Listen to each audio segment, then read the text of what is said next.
વિદ્યાર્થી મિત્રો, આજે આપણે એકમ 2 અપૂર્ણાંક અને દશાંશ સંખ્યાઓ તેમાં પ્રયત્ન કરો પેજ નંબર 23-24 તથા ઉદાહરણ 1ની સંપૂર્ણ સમજૂતી જોઈશું. બરાબર. એમાં પહેલાં જ છે પાઠપુસ્તક પાન નંબર 23 ઉપર ગુણાકાર શોધો. બરાબર. તો આ રીતની એક રકમ છે 2/7 × 3. તો આમાં આપણે શું કરીશું? તો અંશ પહેલાં લખી દઈશું. આ રીતે પહેલાં અંશ લખીશું અને નીચે છેદ લખીશું. એટલે કે ઉપરની સંખ્યા અને નીચેની સંખ્યા. જેમ કે ઉપરની સંખ્યા કઈ થશે? તો 2 × 3 થશે અને નીચે આવશે 7. બરાબર. હવે ઉપરની સંખ્યાનો ગુણાકાર કરવાનો છે. એટલે કે 3 દુ 6 થશે. કેટલા થશે? 6 અને નીચે આવશે 7. હવે મિત્રો જો આમાં જોઈ શકો છો કે અંશ નાનો છે અને છેદ મોટો છે. તો આવી કોઈ સંખ્યા હોય અપૂર્ણાંકની તો એને આપણે શુદ્ધ અપૂર્ણાંક કહીશું. બરાબર. શુદ્ધ અપૂર્ણાંકમાં અંશ નાનો હોય અને છેદ મોટો હોય. બીજી એક સંખ્યા આપેલી છે આપણને. એમાં આપણે ફરીથી આની જેમ જ આપણે કરવાનું છે. પહેલાં અંશ લખવાનો છે. એટલે કે 9 × 6 અને છેદમાં આવશે 7. એટલે કે ઉપરની રકમ અને નીચેની. બરાબર. હવે આપણે ઉપરની રકમ જે છે 9 × 6 તેનો આપણે ગુણાકાર કરવાનો. એટલે કે 9 × 6 કેટલા થશે? 54 અને નીચે છેદ આવશે 7. કારણ કે 7 એકલા જ છે. બરાબર. હવે ઉપર આપણે હમણાં જ કીધું હતું કે અંશ નાનો છે અને છેદ મોટો છે. એટલા માટે એ શુદ્ધ અપૂર્ણાંક છે. જ્યારે અહીંયા ઊંધું છે. જો અંશ મોટો છે અને છેદ નાનો છે એટલે આ બનશે અશુદ્ધ અપૂર્ણાંક. બરાબર. તો જ્યારે પણ તમારે અશુદ્ધ અપૂર્ણાંકમાં જવાબ આવે તો એને તમારે મિશ્ર અપૂર્ણાંકમાં રૂપાંતર કરવું પડશે. બરાબર. તો મિશ્ર અપૂર્ણાંકમાં રૂપાંતર કરીએ તો પહેલાં છેદ 7 લખી દેવાનું. પછી 7નો ઘડિયો બોલવાનો. 54થી વધવો જોઈએ નહીં. બરાબર. તો 7 × 7 = 49. બરાબર. કારણ કે 7 × 8 = 56 થઈ જાય. એટલે આપણે 7 × 7 = 49 લખ્યા. હવે 49થી 54 સુધી જવાનું. બરાબર. તો કેટલા થાય? તો 5 આવશે. એટલે કે 49માં 5 ઉમેરીએ તો 54 થાય. આ રીતે અશુદ્ધ અપૂર્ણાંકનું મિશ્ર અપૂર્ણાંકમાં તમારે રૂપાંતર કરતાં શીખવું પડશે. બરાબર. આગળ જોઈએ એક રકમ. હવે અંશનો ગુણાકાર કરીએ આપણે તો 3 × 1 થશે. બરાબર. અને નીચે છેદમાં આવશે 8. ફરીથી આપણે અંશનો ગુણાકાર કરીએ તો 3 × 1 = 3 અને છેદમાં આવશે 8. બરાબર. આ આપણા માટે શુદ્ધ અપૂર્ણાંક છે. એટલે એને મિશ્રમાં રૂપાંતર થાય નહીં. બરાબર. બીજી એક સંખ્યા છે. આને પણ આપણે અંશનો ગુણાકાર કરીએ તો 13 × 6 અને નીચે આવશે 11. બરાબર. હવે આપણે ગુણાકાર કરીએ ઉપરની સંખ્યાનો અંશમાં તો 13 × 6 = 78 અને નીચે આવશે 11. હવે આ જોઈએ આપણે તો આ અશુદ્ધ અપૂર્ણાંક છે. તો એને આપણે મિશ્રમાં રૂપાંતર કરવું પડશે. કઈ રીતે? તો આપણે પહેલાં 11 લખી દઈએ. કારણ કે છેદ તો જે હોય એ જ રહે. છેદ બદલાશે નહીં. એટલે 11 ના 11. હવે 11નો ઘડિયો બોલવાનો. 78થી વધવા જોઈએ નહીં. તો 11 × 7 = 77 અને 77માં 1 ઉમેરો તો કેટલા થશે? 78. બરાબર. એટલે 1 જ આવશે અંશ. બરાબર. તો આ રીતે આપનો જવાબ મળશે 7.1/11. આગળ જોઈએ. એક કહે છે ચિત્રાત્મક રજૂઆત કરો. પાઠપુસ્તક પાન નંબર 23 ઉપર જ આવેલું છે. બરાબર. પ્રયત્ન કરો 2. તો 2 × 2/5 એટલે કે આ 2/5 છે એ 2 વખત આપણે ગુણાકારમાં લેવાના છે. કેવી રીતે? તો આ રીતે જો અહીં તમે જોઈ શકો છો કે એક વર્તુળના 5 ભાગ છે અને 5 ભાગમાંથી 2 ભાગ જે છે એ કલર કરેલા છે. એવો ને એવો બીજો આપણે લઈશું. આમાં પણ સેમ ટુ સેમ જ છે. જો 5 ભાગ છે અને 5 ભાગમાંથી 2 ભાગમાં કલર કરેલો છે. બરાબર. આને પણ 2/5 જ કહીશું. હવે આ બંને ભેગા કરવાના છે. ગુણાકાર છે એટલે તો શું થશે? તો આપણને આ 2 અને આ 2 એ ભેગા થઈ જાય તો કેટલા થશે? 4 ભાગ. કેટલા થશે? 4 ભાગમાં કલર થશે. આના 2 અને આના 2. ટોટલ ભાગ તો 5 જ રહેશે પણ કલર કેટલો થશે? બરાબર. 4 ભાગનો થઈ જશે. એટલે આનો જવાબ શું આવે? 4/5. બરાબર. હંમેશા છેદમાં જે હોય એ કુલ ભાગની સંખ્યા આવે અને ઉપર અંશમાં જે હોય જે વર્કિંગ કાર્ય હોય એ અંશમાં આવશે. બરાબર. ચલો આગળ જોઈએ આપણે. પાઠપુસ્તક પાન નંબર 23 ઉપર જ છે. પ્રયત્ન કરો એક ગુણાકારમાં. પણ એ પૂર્ણાંક અને મિશ્ર અપૂર્ણાંકનો ગુણાકાર છે. હવે જ્યારે પણ મિશ્ર અપૂર્ણાંકનો ગુણાકાર પૂછાય તો તમારે ડાયરેક્ટ કરવાનો નથી.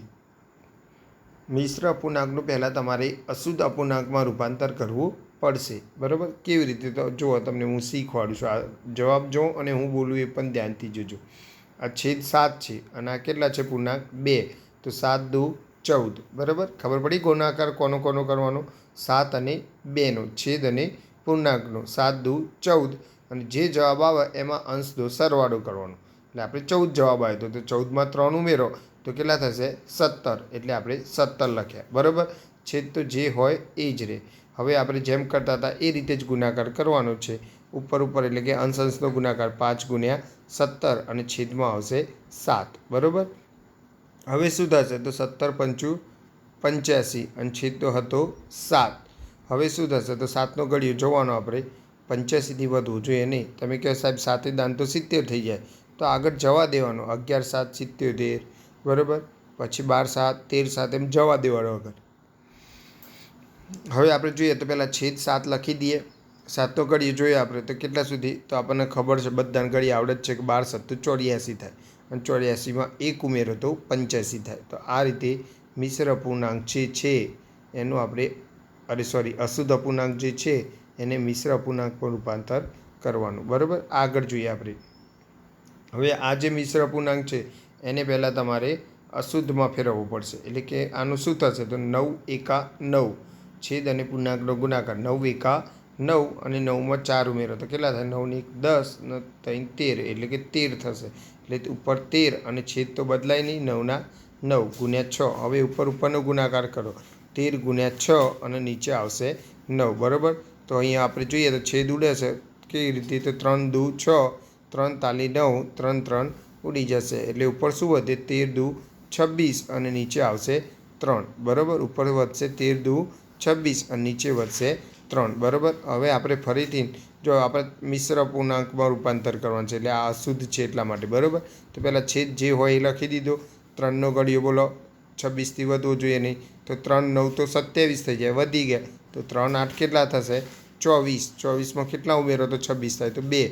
બરાબર, એટલા માટે અંશમાં 2 આવશે. અને આ રીતે આપણો મિશ્ર પૂર્ણાંકનો જવાબ બને 8.2/3. બરાબર, આગળ જોઈએ આપણે.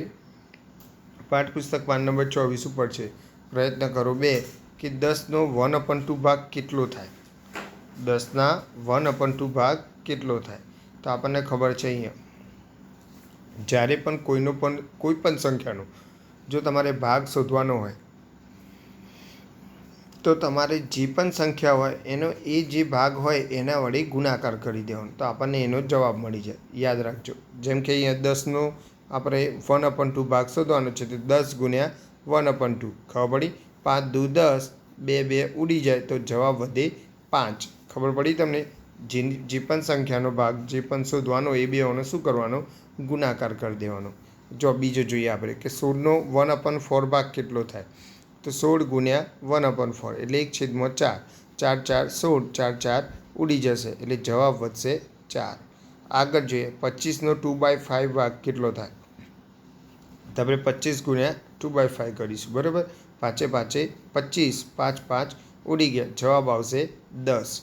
બરાબર, હવે આગળ જોઈએ આપણે. પાઠ્યપુસ્તક પાન નંબર 24 ઉપર જુઓ. ઉદાહરણ 1 આપેલું છે કે 40 વિદ્યાર્થીઓના વર્ગમાં કુલ સંખ્યાનો 1/5 જેટલા વિદ્યાર્થીઓએ અંગ્રેજીનો અભ્યાસ પસંદ કરે છે. બરાબર, 2/5 જેટલા વિદ્યાર્થીઓને ગણિતનો અભ્યાસ પસંદ કરે છે અને બાકીના વિદ્યાર્થીઓ વિજ્ઞાનનો અભ્યાસ પસંદ કરે છે. તો આપણે પ્રશ્નોના જવાબો જોઈએ. પહેલો જ છે કે કેટલા વિદ્યાર્થીઓ અંગ્રેજીનો અભ્યાસ પસંદ કરે છે.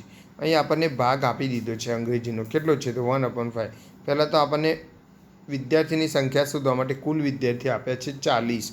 એટલે પહેલાં આપણે એ જ લખીશું કે વર્ગમાં વિદ્યાર્થીની કુલ સંખ્યા બરાબર 40. બરાબર, શાનો ભાગ શોધવાનો છે આપણે? તો અંગ્રેજીનો અભ્યાસનો જે ભાગ આપ્યો છે એના ઉપરથી આપણે વિદ્યાર્થીની સંખ્યા શોધવાની છે. તો હમણાં જ આપણે વાત કરી હતી કે જે પણ સંખ્યાનો ભાગ શોધવાનો હોય એ ભાગ અને સંખ્યાનો શું કરવાનો? ગુણાકાર કરવાનો. એટલે 40 ગુણ્યા બરાબર અંગ્રેજીનો કેટલો ભાગ હતો? 1/5. હવે શું થશે? તો 8 5 40, 5 5 ઉડી જાય તો જવાબ વધશે 8. બરાબર, એટલે કે વર્ગમાં 8 વિદ્યાર્થીઓ અંગ્રેજી વિષય પસંદ કરે છે. કેટલા વિદ્યાર્થીઓ ગણિતનો અભ્યાસ પસંદ કરે છે? તો આપણે જોઈએ કે વર્ગમાં વિદ્યાર્થીની કુલ સંખ્યા કેટલી છે? 40. બરાબર, હવે ગણિતનો અભ્યાસ પસંદ કરતા વિદ્યાર્થીની સંખ્યા, તો ગણિતનો ભાગ કેટલો આવ્યો છે આપણને 2/5. ગણિતનો ભાગ કેટલો આપ્યો છે 2/5. બરાબર. 2/5 કેટલાના? તો 40ના. તો 40 ગુણ્યા 2/5 કરીશું આપણે. બરાબર. હવે ફરીથી આપણે છેદ ઉડાડીએ તો 8 પંચું 40 થશે. 5 5 ઉડી જાય અને 8 દુ કેટલા થશે? 16. બરાબર. એટલે કે વર્ગમાં 16 વિદ્યાર્થીઓ ગણિત વિષય પસંદ કરે છે. આગળ જોઈએ. પ્રશ્ન 3 આપેલો છે કે કુલ વિદ્યાર્થીઓનો કેટલામાં ભાગના વિદ્યાર્થીઓએ વિજ્ઞાનનો અભ્યાસ પસંદ કરી છે? હવે અહીં તમે જો અગાડી વિદ્યાર્થીઓની સંખ્યા પૂછી હતી, પણ એ વિજ્ઞાનમાં વિદ્યાર્થીની સંખ્યા નથી પૂછી. શું પૂછ્યું છે? ભાગ પૂછ્યો છે. એટલે આપણે ભાગ શોધવાનો છે વિજ્ઞાનનો. તો પહેલાં આપણે વિજ્ઞાનની સંખ્યા શોધી કાઢીએ કે વર્ગમાં વિદ્યાર્થીની કુલ સંખ્યા કેટલી છે? 40. એમાં વિજ્ઞાનનો અભ્યાસ પસંદ કરતા વિદ્યાર્થીઓની સંખ્યા કેટલી? તો આપણને ખબર છે કે કુલ વિદ્યાર્થી ઓછા આપણે પહેલાં અંગ્રેજીના પસંદ કરતા વિદ્યાર્થી શું હતા? એ અને ઓછા ગણિતનો પસંદ કરતા વિદ્યાર્થી. આ બે આપણે હમણાં અગાઉના 2 પ્રશ્નોમાં શોધી કાઢ્યા છે. એ જો આપણે કુલ વિદ્યાર્થીમાંથી બાદ કરી દઈએ તો આપણને વિજ્ઞાનનો ભાગ મળી જાય. બરાબર. જેમ કે 40 ઓછા 8 ઓછા 16. 8 અંગ્રેજીના વિદ્યાર્થી હતા અને 16 ગણિતના હતા. આ બંને સમાન ચિહ્નો છે. આપણને ખબર છે કે સમાન ચિહ્નો હોય તો શું થાય? સંખ્યાનો સરવાળો થશે. એટલે 8 અને 16નો સરવાળો થાય. 8 અને 16 કેટલા થાય? તો 24 થાય. તો 40 ઓછા 24 થાય. બરાબર. સમાન ચિહ્નમાં સંખ્યાનો ભલે સરવાળો થાય, પણ ચિહ્ન તો જે હોય એ જ રાખવાનું છે આપણે. પ્લસ હોય તો પ્લસ અને માઇનસ હોય તો માઇનસ. અહીં માઇનસ છે બંને એટલે આપણે માઇનસ મૂકીએ છીએ. બરાબર. હવે 40 ઓછા 24. 40માંથી 24 જાય તો કેટલા વધે? 16. એટલે આપણને ખબર પડી ગઈ હવે કે 16 વિદ્યાર્થીઓને વિજ્ઞાન પસંદ છે. પણ આપણે તો વિદ્યાર્થીની સંખ્યા નથી શોધવાની, એનો ભાગ શોધવાનો છે. તો હવે આપણે લખીશું કે વિજ્ઞાનનો અભ્યાસ કરતા વિદ્યાર્થીનો ભાગ કેટલો? તો 16 કેટલામાંથી? તો 40માંથી. તો આપણે 16 ભાગ્યા 40 કરીશું. શું કરીશું? 16 ભાગ્યા 40. આપણને ખબર છે કે 8ના ઘડિયામાં 16 પણ આવે અને 8ના ઘડિયામાં 40 પણ આવે. એટલે કે 8 દુ 16, 8 પંચું 40. 8 8 ઉડી જશે. એટલે આપણો જવાબ શું આવે? 2/5. એટલે વિજ્ઞાનના અભ્યાસ પસંદ કરતા વિદ્યાર્થીનો ભાગ આવશે 2/5. ઓકે. તો વિદ્યાર્થી મિત્રો, વિડીયો ગમે હોય તો શેર, સબસ્ક્રાઈબ અને લાઈક કરજો. ઓકે. Good bye.